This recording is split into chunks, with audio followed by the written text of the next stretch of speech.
Welcome to EDU World Space. Hi everyone. Today we're solving question 8 from chapter 34, and we begin by analyzing the two conditions we have been given. First of all, the question says that the central bank has agreed to adjust the money supply to keep the interest rate constant so there is no crowding out.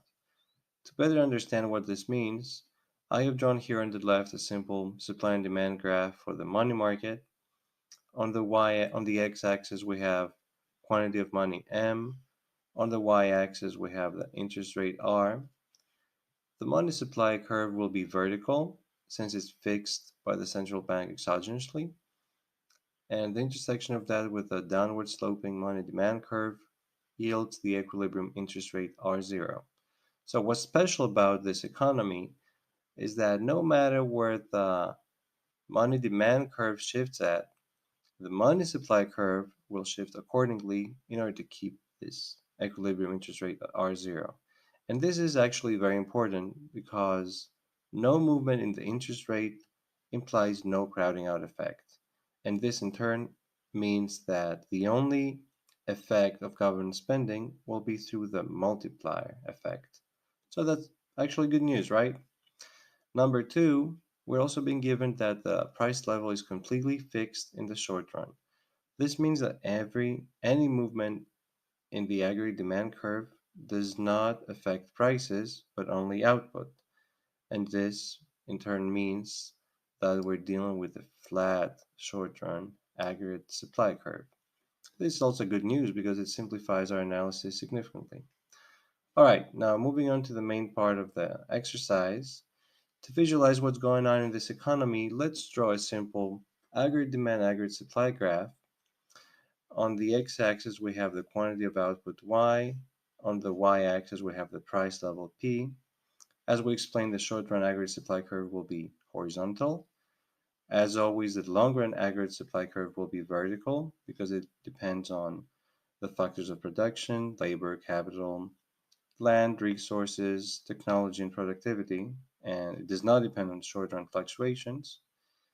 And the intersection of the longer aggregate supply curve with AD1, which is the aggregate demand curve that would prevail if the economy was operating at its natural level of output, yields the natural level of output, which I denote by Y1 star.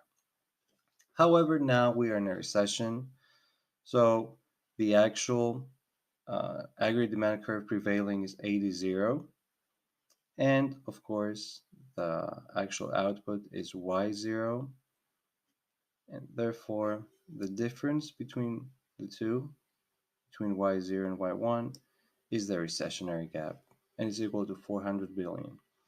So what the government needs to do is to somehow shift the aggregate demand curve from AD0 to AD1. How are they going to do it? Of course, by increasing government spending. Because increasing government spending, let's call it G, has the ability to shift the aggregate demand curve to the right by stimulating aggregate demand, right? Now the question is, how much money does the government need to spend in order to induce the economy to produce $400 billion more?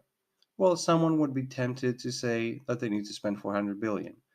But of course, this is not true because we have something called the fiscal or spending multiplier effect.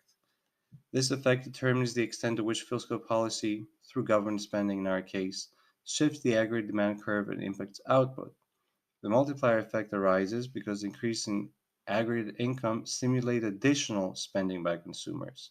So a dollar spent by the government goes a long way, way beyond what it spent on impact. What we need to calculate here is the multiplier, which, as we know, is given by the infinite sum of the marginal propensity to consume. And since the MPC is strictly less than 1, this infinite sum converges to 1 over 1 minus MPC. In our example, the MPC is 4 fifths, so this is equal to 1 over 1 minus 4 fifths, which is equal to 5. This is the value of our multiplier. And finally, we know that the required change in aggregate demand should be $400 billion.